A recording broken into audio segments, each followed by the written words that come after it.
while reality is that product market fit is more of like a journey, you know. It's like you're always evaluating what you're building for who you're building.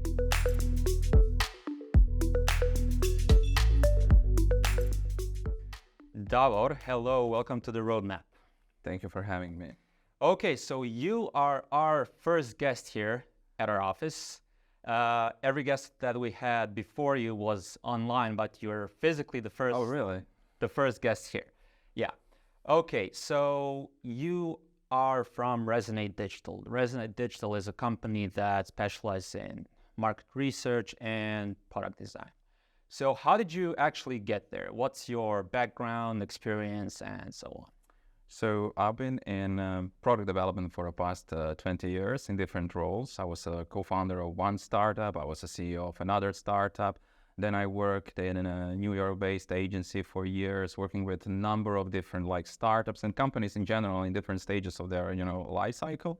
And what kind of we noticed that when co-founders of Resonate that worked in that company was that a lot of the companies say that they actually speak to customers trying to understand, their needs, while the reality is a bit, different in a way that a lot of the product managers, founders, CEOs based a lot of their decisions on assumptions, and based on these assumptions, they create products, and launch the products. And this is very expensive. You launch a product, you didn't test it with your market. There is a high chance you're going to fail. A lot of the companies, fail, like 100 startups. One is going to be really, successful. So we thought, okay, there is obviously a market opportunity for building a company that's going to be specialized in understanding user needs, going to the customers, talking to them, understanding their needs, and then designing actually toward those needs. And that's how Resonate, become. And we are now 5 years in business, growing, having projects internationally, working with a lot of companies from the States, UK, EU, Iceland, for example. That's very interesting, is a big market for us. Even a small market by size, we have a lot of projects coming from there. Gulf states also, even in Africa, we have one startup. So yeah, we're working with a lot of companies. Yeah. Okay, so you're all over the world. All over the world, basically. Yeah. Okay, so 5 years old, would you consider yourself to be still a startup, or? So if I would speak in terms of like, depends how you define what a startup is. If you have found like what your kind of a product market fit is and you're making money off what you're, offering, I wouldn't consider us being a startup, because we have like a stable base of clients, stable, revenue, and we are actually investing our own money into growing our own business. So we, in that sense, are not a startup. If you just look at how old we are kind of still, startup, figuring out how to grow further, how to perform better services for our clients, how to grow into other markets, and so on.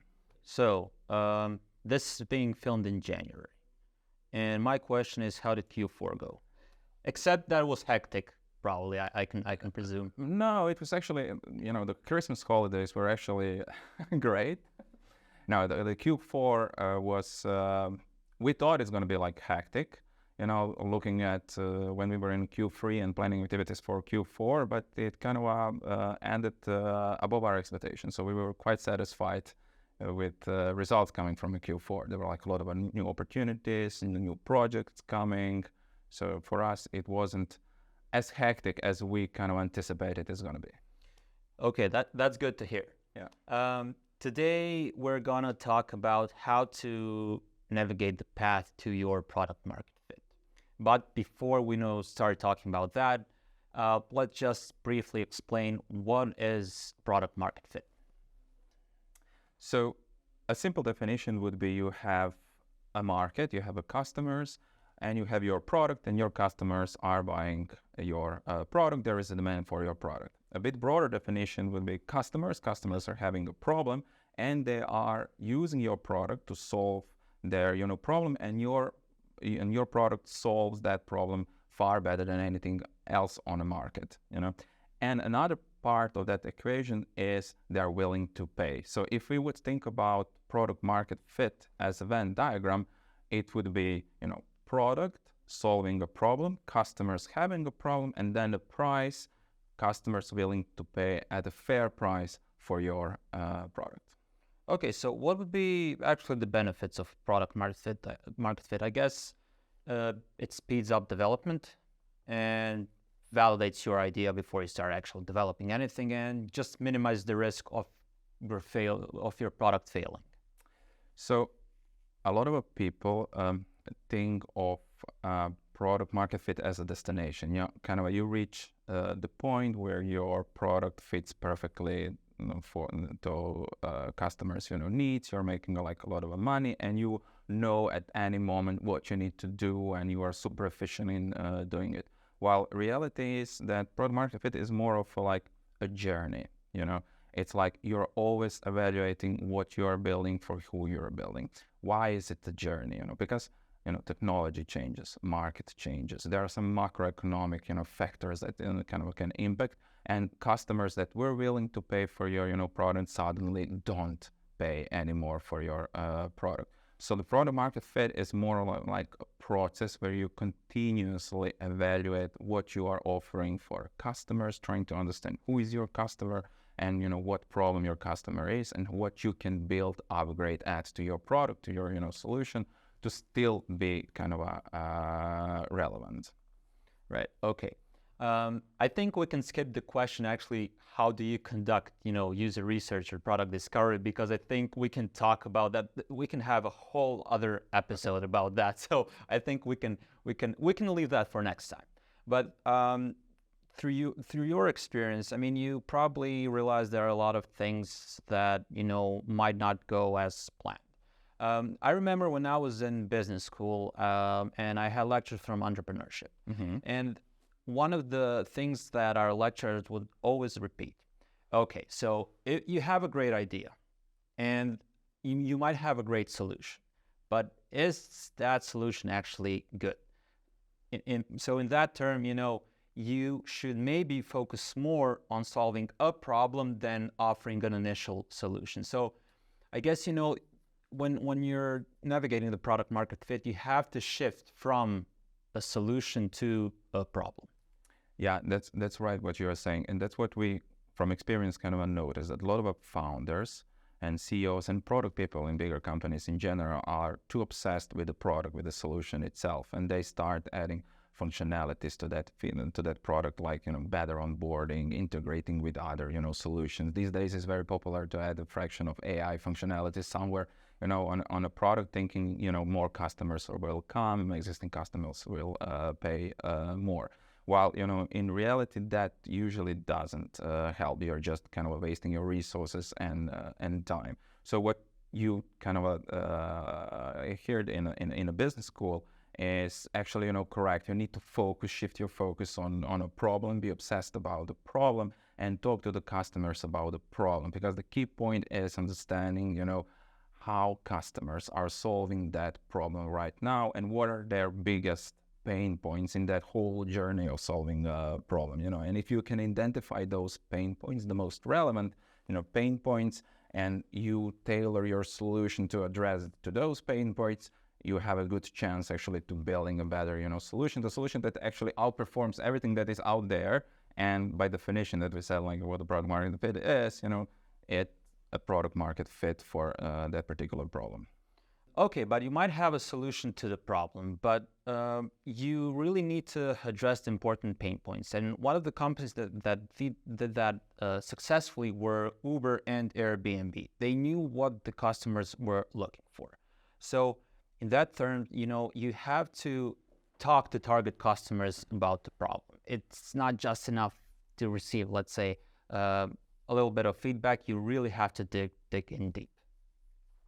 Yeah, that's the most important thing. Is like the first most important thing if you want to achieve a product market fit for your company, is for your product, is being focused on a problem. And then the second thing is not try to think about the problem yourself and trying to find a solution, but actually go out there and talk to your target audience about problem. What I said previously, it's important to understand how they're solving the problem right now, and what are their biggest pain points.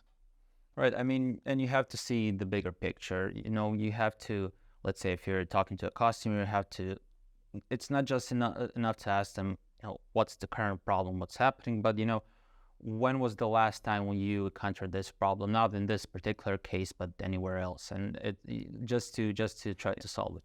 Yeah. What is interesting when you start talking to customers and you start talking to how they are solving a problem is that when they are walk you through the entire process, they're gonna be like mentioning the things that they are doing before actually solving the problem, maybe potentially interacting with your product, and they are talking about the things that they would do after solving the problem and so on, and that gives you like a bit broader picture. What is also kind of interesting when they talk about how they solve a particular problem is the alternative ways of how they are doing it, which might give you like new ideas, how else you could solve the same problem, So it's really important to talk to them, to have that, discussion to be as broad as possible, not to guide them, keep that to be like an open discussion. You're just kind of curious, you're not trying to sell them, you're trying to learn from them, how they're solving it, what are their biggest pain points,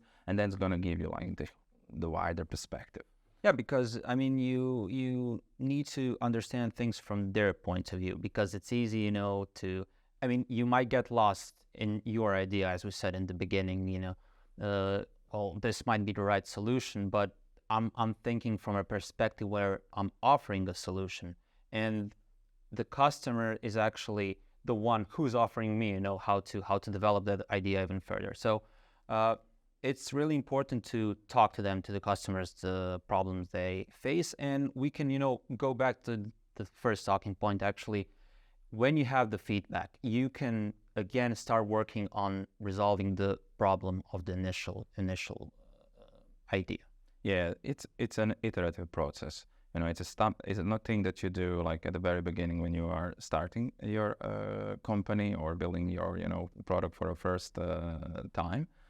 You get the feedback from number of customers, think about that feedback, then you come back with the potential solution. You don't need to develop that entire solution. It can be like a concept, a wireframe, maybe just like a landing page explaining how your solution is going to solve that problem. Then you again talk to the customers, refine that, you launch the product at some point. And what is really important that you continuously talk with the customers, especially in the companies that are growing. You have like a startup where the founder actually starts solving certain problem just because he was the one who was experiencing that problem, and he was very familiar with that, and he had like a good idea of what the solution for that particular problem could be. If he was like a good founder, a good CEO, he would go and talk to other customers just to see, are there any other people like me who have the same problem? Is it problem worth solving, or am I building solution only for myself, and maybe some of my family members? But as a company kind of grows, the founders, goes away from actually building the product. It's more in a business developing and so on, and other people take the role of being a product managers. Those people need kind of to talk to the customers because they are not necessarily the users of the product, and they cannot put the things on a roadmap for which they assume are good things to build. Next features that needs to be added to a product. They need talk to actual customers and continuously evaluate. Again, it's important for us to understand that we're living in a market where things always change. There are new competitors, new technologies, right? And user preferences change. So we always need to be kind of on top of those, knowing what customers want in order to be able to react correspondingly. And companies might tend sometimes to say, but we do talk to customers. We have a sales that is always trying to sell. We have a customer success team that is, trying to onboard customers, that is receiving problems, issues from a customers. We are putting them into a list. But that's actually, again, not talking about the problem to get back to that, topic. That's talking about the solution, right? That's talking about your product, and that also again falls into that bucket of just adding a functionalities and so on, and not talking about how better solve the same problem for a customer. Yeah, I mean, and both, let's say, entrepreneurs, startup founders, and as you mentioned, product managers need to realize that their product, their initial idea can change. It might not fit, some of their initial ideas that they had in their mind. So a lot of times your products might not cover a wide spectrum of, solutions. It has to, it's never, let's say, it's never a fit or a no fit. It's always something in between. Yes. As said, it's a journey. It's never like a destination. You never reach that destination. You get like a lot of the time we get a question. How you measure if you have achieved the product market fit. And that by like the conversion numbers. Churn rates, those should go, lower. Conversion numbers should go, higher. Another good identifier is like net promoter score. Customers actually wanted to promote, to recommend your product to different people. And if you like keep track on those, you will see that those also like, change over a time. They grow, then they start to kind of, slow down. Something has happened. And you need to reach out to them, to customers, trying to understand what's going on. And you might figure it out, okay, now my customers, if, for example, these metrics, start to kind of stagnate at one moment, it might be that you reach out to the top of your, customer segment market, and that you need to investigate, further, like what else can I solve for that particular customer segment, and that might give you the idea for new products. And then you add additional product to your existing product. Now you have like a solution of a product, and you can see those metrics start to grow again. Then there is like another case when you again have like this, stagnation, but you figure it out that certain smaller, customer segment is using your product more than the other customer segments. And you start speaking to that smaller customer segment, and to see there's like a completely other different use cases they're using it for. You investigate that further, and then you kind of reposition your product toward them, and then you again see a growth. So again, it's a more of a journey. It's not of a destination. Right. So you mentioned that your, let's say, idea might reach a ceiling, and then you have to look other ways. One of the examples would be, as we already mentioned, Uber. Uber started just as a carpooling company, but they later realized, okay, well, maybe we can, have people deliver food. So that would be something that you mentioned, you have to look in other ways, because I think you always have a way. You can't hit, a dead end and just stop there. You always have to find some way to expand your product. Yeah, companies over time evolve. The company, like there are like maybe a few companies in the world that are the same companies as they were, and at the very beginning, and as they are kind of now. So the company, is natural for a company to evolve, to expand their product offerings, maybe sometime even to kind of abandon the existing product and develop completely other product, a pivot. That is also happening a lot, especially for a small companies, the startups who are starting, and then they kind of build a product, people are starting to use it, and no one wants to pay for it. Okay, you need to find a way actually how to get those customers to pay for your product, and you might pivot because you were maybe focused on the wrong problem that you were solving for them, or you were solving for a wrong customer segment. So as I said, like we need to think about product market fit as a journey, and in terms of a Venn diagram, you have customers, you have product, and you have a pricing. So all of these need to kind of overlap, and that is, kind of a dynamic, and it changes throughout the time.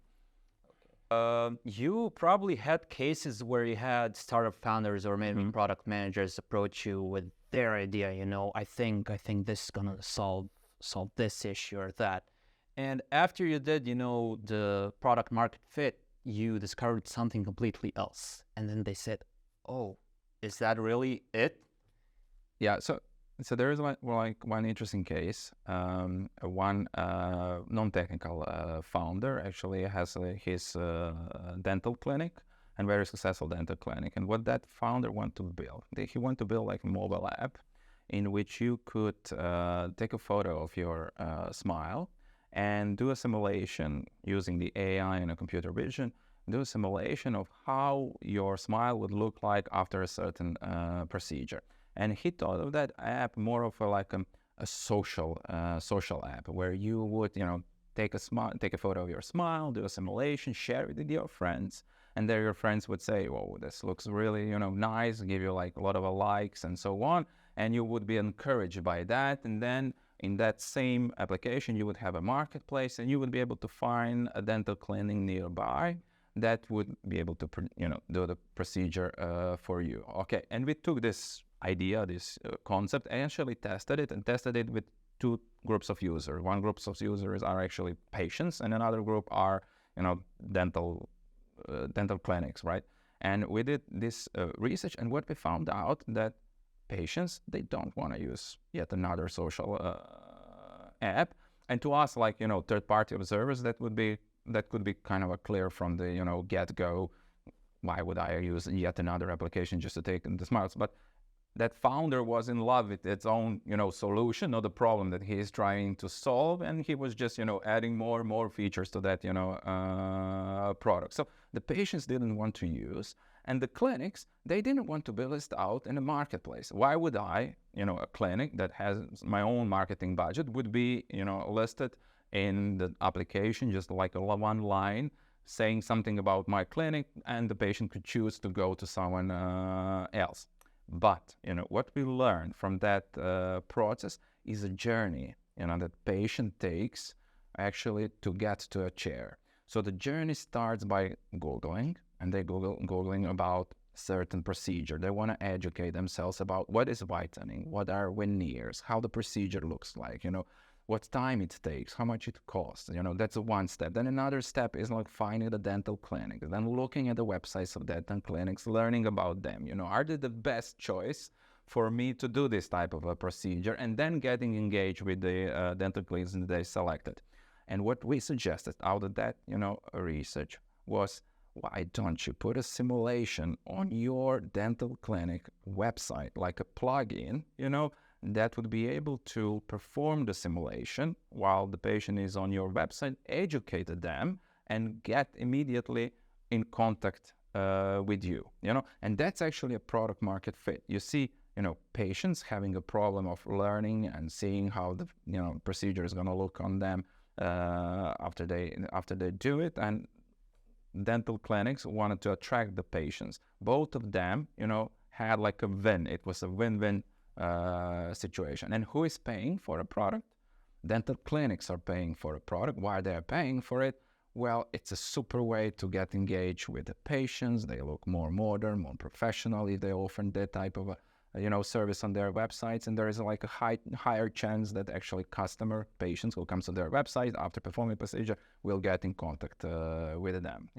So there is like a direct benefit, and there's also indirect benefit, because patient comes with a photo of what he wants actually, and it shortens what they call a chair time. So less visits to a clinic to actually perform the procedure. Okay, that was a really interesting example of, how somebody falls in love literally with their idea, but, in the end, it's not that functional. You have to find another way. Do you have any other examples? Let's say somebody who's navigating business growth. We have a plenty of these cases, and we have even more this type of cases than the cases where we need kind of a completely pivot from the original idea and say this original idea won't fly. We have an example of one cybersecurity company that's actually doing a training of employees. So bigger organizations, they take this type of a solution, cybersecurity training solutions, to send like short videos to their employees of what is a phishing attack, what is the ransomware, and so on, to prevent this human factor that could kind of lead to a cybersecurity breach within the organization, And they had like established business. It was a product there. They have a catalog of 200 something different training videos, and they were kind of a challenge was, what to do next. And they were looking at what are competitors doing. Competitors were gamifying the learning experience, okay? The stuff like that. Should we go and gamify the learning experience? Should we add more content? Should we I had a different type of a content. Is the video enough? Should it be maybe a cartoon or something? There were like different ideas on a table. What we did back then was we went out and actually again spoke to customers, and these are like DPO and chief security officers within the big organizations, and we talk about the specific, again, a problem. How do you train, make sure that your employees don't click on a phishing email and then you have like a catastrophe for your company. And they took us through this entire process, and after having like dozens of this type of interviews, we figured out that there's like a big underserved needs, number of underserved needs in the area of measuring, how much people know about certain threats. Why is measuring important? Because you want to send like a relevant content to a person, so that it doesn't waste time on seeing something that that person already knows. Every organization wants to be more efficient. That's one point. Another point is, how I, as a DPO in a company, can say, well, this training that we have, spent $200,000 on, this year actually did some results for us and did, had a benefit for us. And then we figure out, okay, if we are able to measure certain, things, we could solve a big another problem for that same customer segment.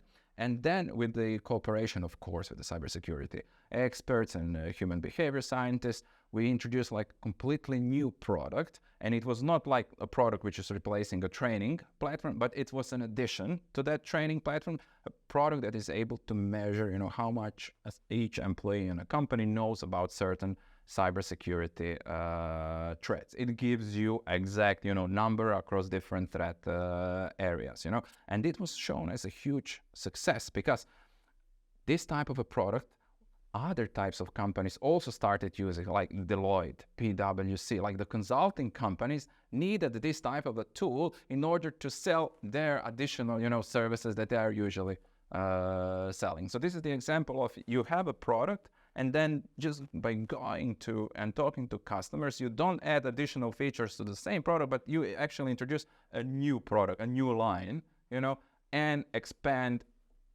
business with the existing customer base, but also get additional customer base. Right. Okay. So I guess nobody's, let's say, bulletproof to their, initial ideas. We both had an example from a small company, the dental office, and the cybersecurity company. And I guess there are probably examples for big enterprise companies. Yeah. Okay. So what would be your closing thoughts just to wrap everything up that we talked about today? So, to wrap it up, like the first thing is, don't be obsessed with your, product, with your solution. Rather be obsessed with the problem that you are trying to solve. Okay. To better understand problem, talk to customers. Understand how they are solving it today. What are their biggest pain points? Okay. Then validate, always validate your solution with those customers. Are you addressing those important pain points? And know that it's not like a single time that you do that at the very beginning when you are starting a company or where you are building a new product. It needs to be a continuous process because, as we said, conditions on the market always change. It's a journey. Product market fit is a journey. It's not a destination. I guess, you have to be really open-minded, because if you're just looking down a single path, you're not going to get far. You always have to be ready to change things and just to see what the market is looking for and, adjust your initial idea to the market needs. Yeah. That's for, all founders and CEOs. They need to always be open-minded, curious, learn new things. And that's also for everyone working on a product people. They always need to be curious, learn about other opinions, hear other people, and so on. Okay. Davor, thank you very much for clarifying some things that were maybe a little bit cloudy. So thank you for coming, and I hope you'll visit us again. Thank you for having me. It was nice talking to you.